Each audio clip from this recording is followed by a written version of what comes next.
दिशा mathematic classes सिक्के में सभी बच्चे को स्वागत है।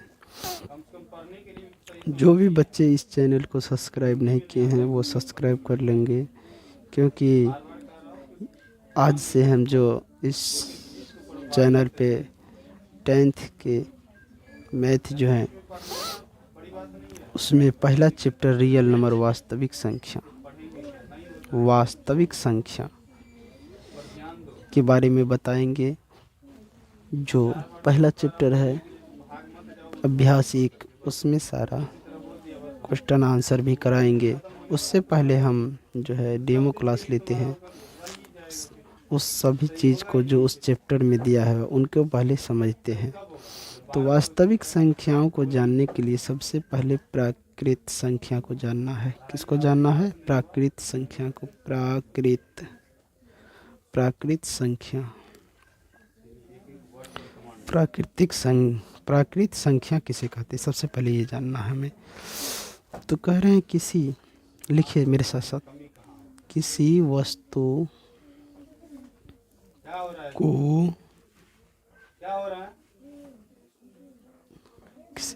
को गिनने के लिए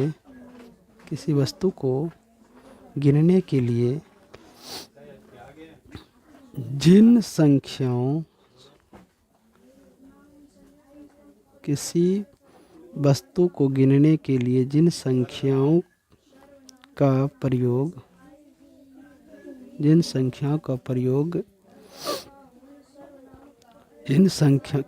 किसी वस्तु को गिनने के लिए जिन संख्याओं का प्रयोग करते हैं प्राकृत संख्या कहलाते हैं। किसी वस्तु को गिनने के लिए जिन संख्याओं का प्रयोग करते हैं प्राकृत संख्या कहलाते हैं। जैसे या उदाहरण में देख लीजिए, 1 2 3 4 5 6 ... अनंत, ये हमारे हैं प्राकृतिक हैं। ये ऐसे भी कह सकते हैं गिनती की संख्या को प्राकृतिक संख्या, ऐसे भी कह सकते हैं गिनती की संख्या को प्राकृतिक संख्या कहते हैं। अब सवाल आते हैं कि सबसे छोटी प्राकृतिक संख्या क्या है? सबसे छोटी प्राकृतिक संख्या क्या है या कितना होगा? तो 1 है। यानी कि उनके बीच का अंतर देखेंगे। प्राकृतिक संख्या जो होगा उनके बीच के अंतर को देखें। अंतर को नहीं कह सकते हैं, इसके लिए सॉरी। देखिए इधर से आप देखते हैं, यहाँ पे देखिए अनंत है, तो इधर से बढ़ते जाइए दाईं ओर, तो जो लास्ट में होगा यानी सबसे कम होगा वही है हमारा छोटी संख्या। और इधर से जब इधर बाईं ओर चलेंगे तो जब जो लास्ट में होगा वही है हमारी बड़ी संख्या। तो कह सकते हैं कि सबसे बड़ी संख्या प्राकृतिक संख्या में सबसे बड़ी संख्या, प्राकृतिक संख्या में सबसे बड़ी संख्या, सबसे बड़ी प्राकृतिक संख्या क्या है? तो ये अनंत हो जाएगा। कितना हो जाएगा? अनंत।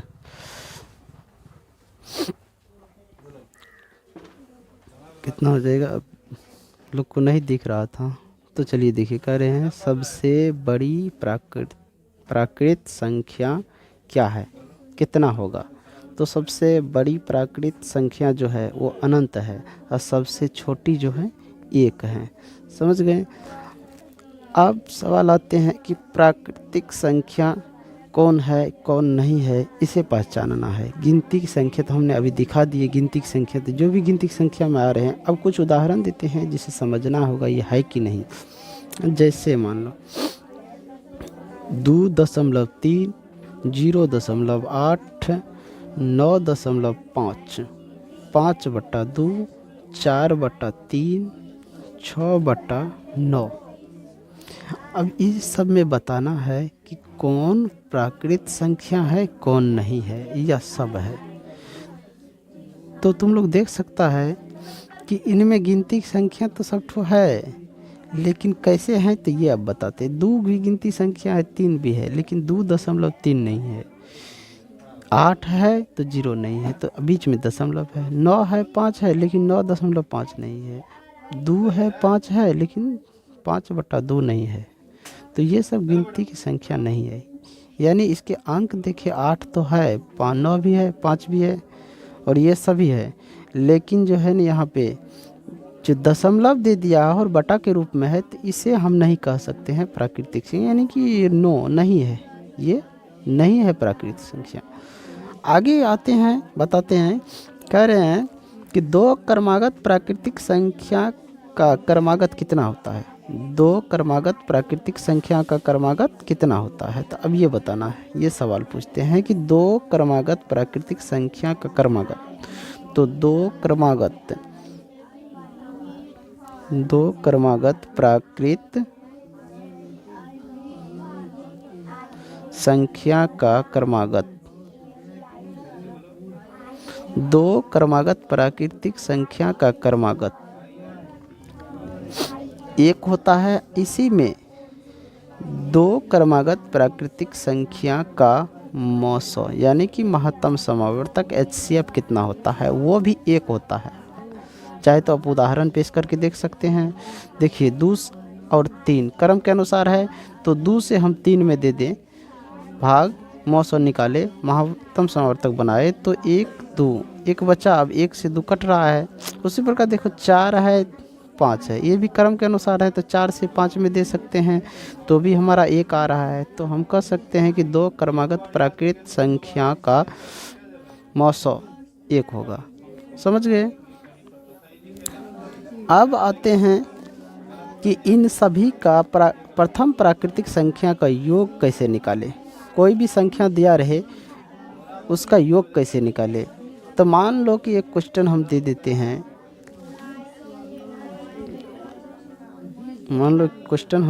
हैं, कि प्रथम 5 प्राकृतिक संख्या का योग। प्रथम 5 प्राकृतिक संख्या, प्रथम 5 को प्राकृतिक संख्या लेना है, तो 1 2 3 4 5। अब इन सब को जोड़ेंगे, कितना होता है, तो 2 1 3 3 6 4 10 5 15। अगला क्वेश्चन हम कर देते हैं कि प्रथम 6 या 7 8, चलो 12 प्राकृतिक संख्या ले लेते हैं। प्रथम 12 प्राकृतिक संख्या का योग कितना होता है, तो हम ले लेते हैं 1 2 3 4 5 6 7 8 9 10 11 12 ले लिए। अब हम गिनती कर लेते हैं, इसको जोड़ लेते हैं, कितना होता है।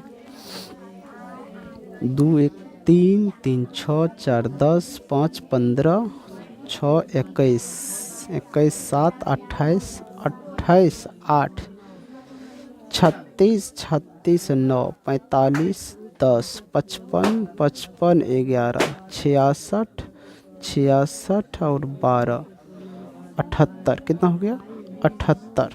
कितना हुआ, 78। अब इसको हम सूत्र के द्वारा समझेंगे कि ये 78 और 15 आता है कि नहीं, इसका फार्मूला क्या होता है। आप लोग पूछोगे कि इसका कोई फार्मूला नहीं होता है, तो इसका फार्मूला भी है, जो फार्मूला अब मैं बता रहा हूँ तुम लोगों को।